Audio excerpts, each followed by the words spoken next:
क्या आप सोच सकते हैं कि सिर्फ 50 सालों के अंदर भारत ने अपने नेशनल पार्क्स की गिनती 5 से बढ़ाकर 100 के भी पार कर दी? ये सिर्फ आंकड़े नहीं है, ये कहानी है एक देश के अपने वन्य जीवन को बचाने के वादे की। चलिए इस जबरदस्त सफर को और करीब से जानते हैं। आज यकीन करना थोड़ा मुश्किल लगता है, लेकिन 1970 में इतने बड़े भारत में सिर्फ और सिर्फ 5 नेशनल पार्क थे। जी हाँ, पूरे देश में बस 5। इतने विशाल और जैव विविधता से भरे देश के लिए ये संख्या तो चौंकाने वाली है। तो फिर अचानक से ऐसा क्या बदल गया?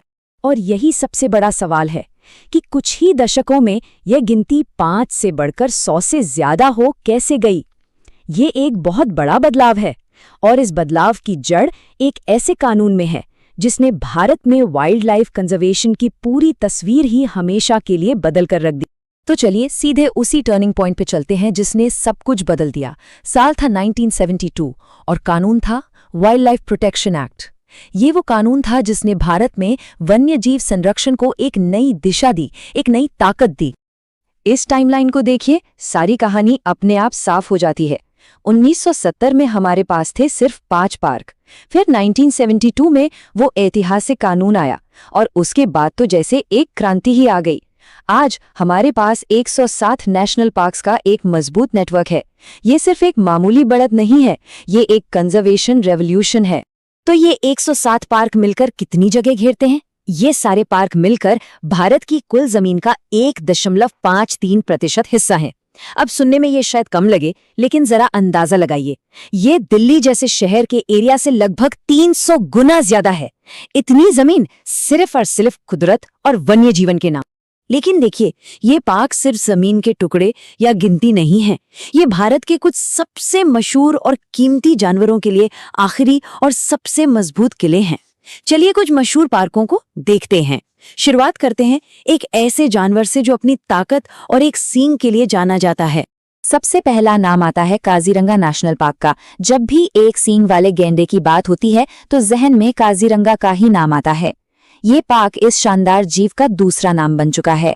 काजीरंगा की कामयाबी की कहानी इस जानवर को विलुप्त होने से बचाने की हमारी कोशिशों का एक जीता जागता सबूत है। अब चलते हैं गिर नेशनल पार्क, जिसकी अहमियत पूरी दुनिया में है। और क्यों न हो, आखिरकार ये दुनिया की इकलौती ऐसी जगह है जहां आज भी एशियाई शेर खुले जंगल में शान से घूमते हैं। ये उनका आखिरी और एकमात्र प्राकृतिक घर है जो इसे सच में अनमोल बनाता है।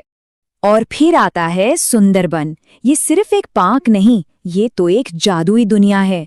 ये दुनिया का सबसे बड़ा मैंग्रोव जंगल है, और ये सिर्फ रॉयल बंगाल टाइगर का ही घर नहीं है, बल्कि ये तो तूफानों के सामने एक दीवार बनकर लाखों लोगों की हिफाजत भी करता है। ये कुदरत की ताकत का एक बेहतरीन नमूना है। भारत के नेशनल पार्कों की कहानी में कुछ पन्ने तो ऐसे हैं जिन पर यकीन करना मुश्किल हो जाता है। कुछ पार्क इतने ज्यादा अनोखे हैं कि पूरी दुनिया में उनके जैसा कोई दूसरा है ही नहीं।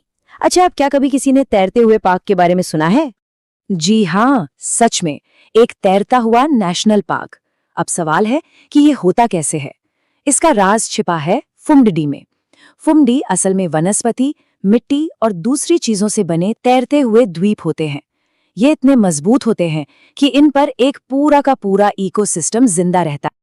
और दुनिया का ये इकलौता तैरता हुआ नेशनल पार्क कहीं और नहीं बल्कि हमारे ही देश में है। इसका नाम है केबुल लामजाओ, जो मणिपुर की लोकटक झील पर मौजूद है। ये कुदरत का एक सच्चा अजूबा है और ये मशहूर संगाई हिरण का भी एकमात्र घर है। जमीन से अब गोता लगाते हैं लहरों के नीचे। मरीन नेशनल पार्क यानी समुद्री राष्ट्रीय उद्यान पानी के नीचे की दुनिया के रक्षक होते हैं। ये नाजुक कोरल रीफ, समुद्री घास और अनगिनत जलीय जीवों को प्रदूषण और बाकी खतरों से बचाते हैं। और इस मामले में भी भारत ने ही पहल की। देश का सबसे पहला मरीन नेशनल पार्क गुजरात में कच्छ की खाड़ी में बनाया गया था। इस इलाके की अनमोल समुद्री दुनिया, जिसमें कोरल, मैंग्रोव और लुप्तप्राय समुद्री कछुए शामिल हैं, उनको बचाने के लिए ये एक बहुत बड़ा कदम था।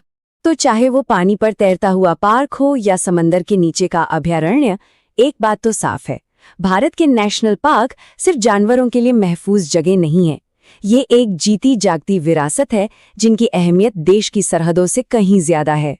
और पूरी दुनिया ने इस बात को माना है।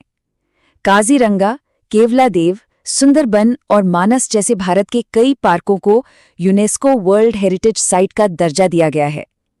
ये सिर्फ एक सम्मान नहीं है, ये इस बात की वैश्विक पहचान है कि ये जगहें पूरी इंसानियत के लिए इतनी जरूरी हैं कि इनकी हिफाजत करना हम सब की जिम्मेदारी है। तो 5 पार्कों से शुरू होकर 107 के नेटवर्क तक का ये सफर हमें एक बहुत गहरे सवाल पर लाकर छोड़ देता है।